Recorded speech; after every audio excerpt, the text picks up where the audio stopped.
Hey there movie fans, I'm John Anderson, and in continuing my series on the Spider-Man franchise leading up to the release of Spider-Man Homecoming this July, we already took a look at Spider-Man 1 and 2, which if you haven't seen those videos, be sure to click the card above to link you to the playlist.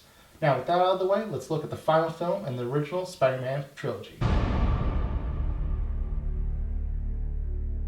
Spider-Man 3 was coming off the heels of one of the greatest comic book movies ever made, and expectations were high. So when we got a film that wasn't nearly as good as its predecessors, you had two types of fans. Ones that hailed it as the worst comic book movie since Batman and Robin, and others that tried desperately to find the good in this flawed movie. And I like to think that even myself back in 2007 fell into the latter category. But even I can't deny that there are an incredible amount of glaring issues in this film, but hopefully after this video we can find a middle ground.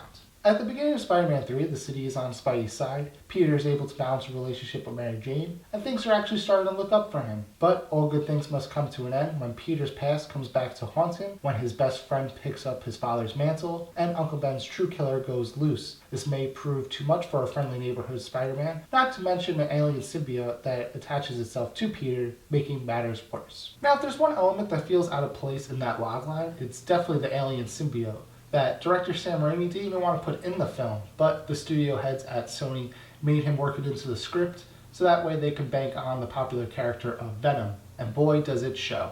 The symbiote literally falls out of the sky with no explanation, which not only feels lazily written, but was a huge missed opportunity to utilize the astronaut John Jameson, who was already established in this universe and would have been a better way to integrate the symbiote into the story.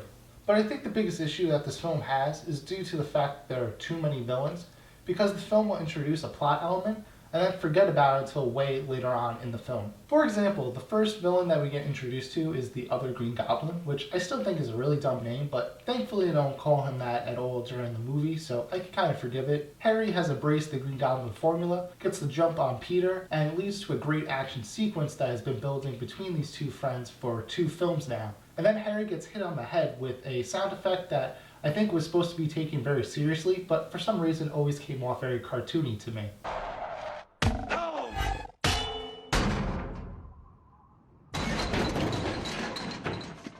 Then Harry loses his memory, which even back when I first saw the film seemed very convenient, and I was shocked that this was the direction they were going.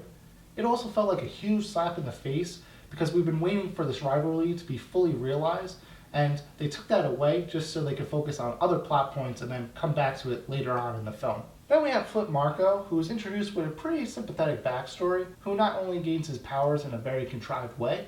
Donnie, we got a little fluctuation on 1. There's a change in the silicon mass. Yeah, it's probably a bird. It'll fly away when we fire it up. Initiating demolecularization.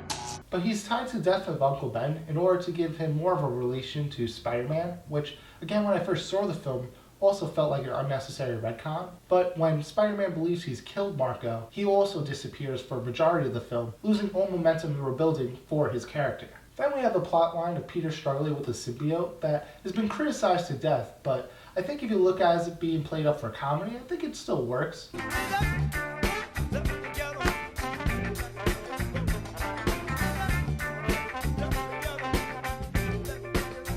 Okay, it's a little awkward. Now dig on this. Okay, yeah, it still makes me a little uncomfortable, but the point I was trying to make is that you have these 3 different plot lines that just don't mesh together, and that leads to a very rushed third act that is trying to make all these plot lines connect, and it just doesn't work. And it leads to the most odd revelation scene ever put to screen. I know you're trying to defend your father's honor, but there's no question that he died by his own hand. Another issue with the film is the struggle in Peter and Mary Jane's relationship that is only worsened because MJ chooses not to tell Peter how she's really feeling, an aspect that was more acceptable in the first 2 films as there were so many secrets being kept from the characters, but now that they're dating and that Mary Jane knows that Peter is Spider-Man, there's no reason that they shouldn't be communicating to each other. Then you have Gwen Stacy, who's simply another damsel for Spider-Man to save and create tension in Peter and MJ's relationship. This aspect never really bothered me, but if you're a huge fan of her character in the comics, I can see how that could bother you more. The last issue I want to touch on is Topher Grace as Eddie Brock and Venom, who is not only miscast, but there's no reason that Venom should be showing his face with the small amount of screen time that he was given. If you know what I'm talking about. In fact, if you rework the script and make Harry the main villain and keep Sandman as a side villain, I think you would have a much more focused story. I also think the symbiote storyline would have worked better across 2 films, and though I typically hate cliffhanger endings, I think this ending would have worked better if you teased Eddie Brock becoming Venom than the ending that we actually got.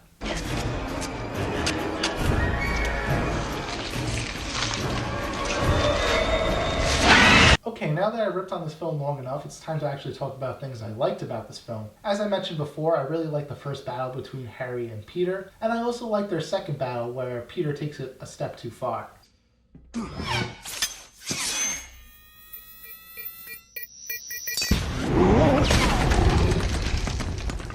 The Birth of the Sandman is a beautiful and heartbreaking scene with no dialogue that is elevated by Danny Elfman's incredible score. I also really like the train sequence between the Sandman and black-suited Spidey that is admittedly heightened because Spidey thinks he's fighting his uncle's killer, though I still stand by my original thought and they shouldn't have retconned that aspect. And the Bruce Campbell cameo is always fun in this trilogy, but this one especially because it adds a lot of levity to a very dramatic scene. So, to sum up, yes, this film is fundamentally flawed, but I think it's more watchable than some people give it credit for, and I think there is a great movie in there, we just didn't get to see it. This film is clearly a step down from the first 2 films, but I think there is still some fun to be had with this film, and that's why for me, Spider-Man 3 is just a good movie. So those are my thoughts on Spider-Man 3. Do you agree, disagree? Let me know down in the comments below. And be sure to join me next month when we look at The Amazing Spider-Man. And click here to see my review from last week. And click over here to see my latest series reviews on Pirates of the Caribbean at World's End and Aliens. Also be sure to subscribe if you haven't already. And check out my social media links down in the description below. Until next time, don't forget to watch some movies.